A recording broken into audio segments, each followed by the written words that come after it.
Вітаю вас на YouTube-каналі Кухня як релакс. Сьогодні ми з вами трохи відступимо від нашого звичного розміреного стилю і приготуємо швидку, дуже смачну та дуже яскраву сезонну овочеву закуску. Бо поки літо ще в самому розпалі і грядки та ринки дарують нам найсвіжіші, соковиті овочі, просто гріх цим не скористатися.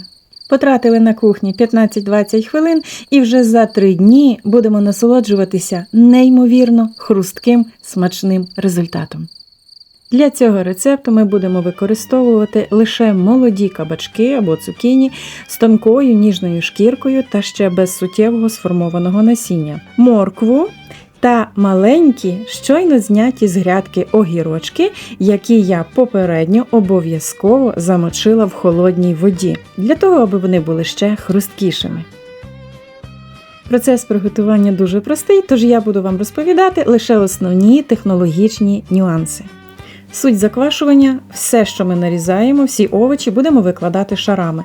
Оптимальна товщина кружечків кабачка 5-7 мм. Якщо нарізати занадто тонко, вони розмокнуть. І якщо ж занадто товсто, не встигнуть рівномірно прокваситися. Огірочки в мене будуть лише маленькі, лише свіженькі, з грядки.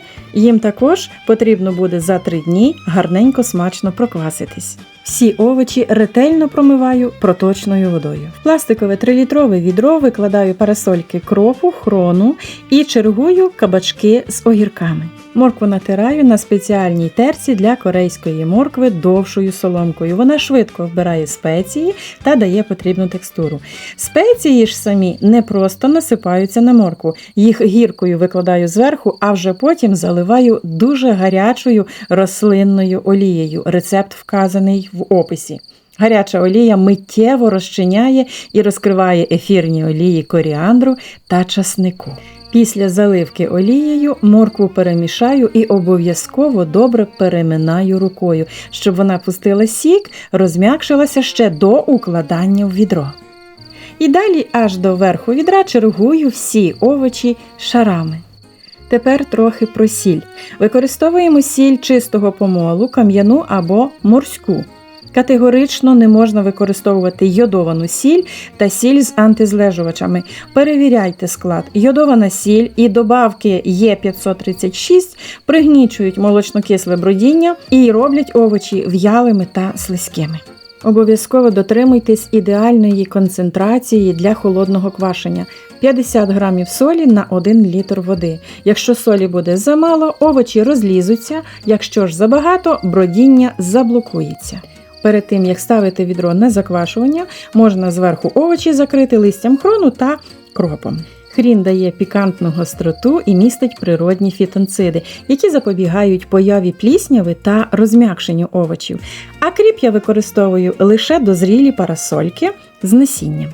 Процес відбувається завдяки природному молочно-кислому бродінню. Це не лише смачно, це ще й дуже корисно для травлення, бо це є живі пробіотики. 3 дні відро стояло в мене при кімнатній температурі. З'явилася легка піна, розсіл трохи закаламутнів. Це знак, що молочно-кислі бактерії чудово запрацювали. І тепер нашу готову закуску вже можна куштувати. І ще одна, друзі, дуже суттєва порада. Ніколи не зрізайте хвостиків огірків саме для заквашування, бо через зрізи розсіл занадто швидко розм'якшить внутрішню структуру і огірок втратить пружність.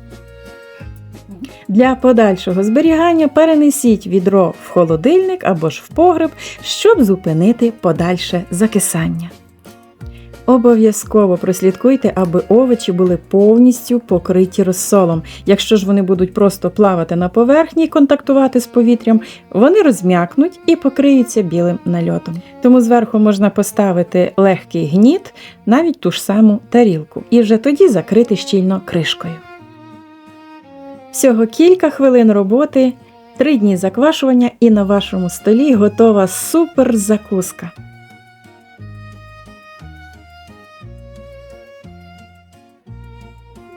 Огірочки хрустять, аж дзвонять.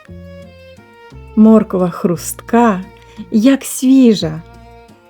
А кабачок просочився оцими корейськими спеціями, він ніжний, з приємною кислинкою. Це смачно, це швидко і це корисно, бо це кухня як релакс. До нових відеорецептів!